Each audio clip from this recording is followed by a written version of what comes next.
আজ গঙ্গা নদীর সামনে দাঁড়িয়ে আছি। খুব সুন্দর দৃশ্য, মেঘলা আকাশ, ঝিরিঝিরি বৃষ্টি পড়ছে।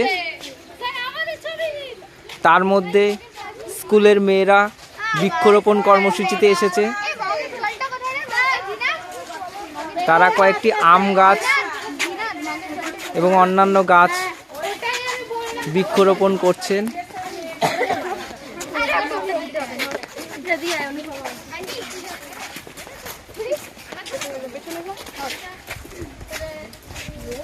আজকের ওয়েদারটাও খুব সুন্দর।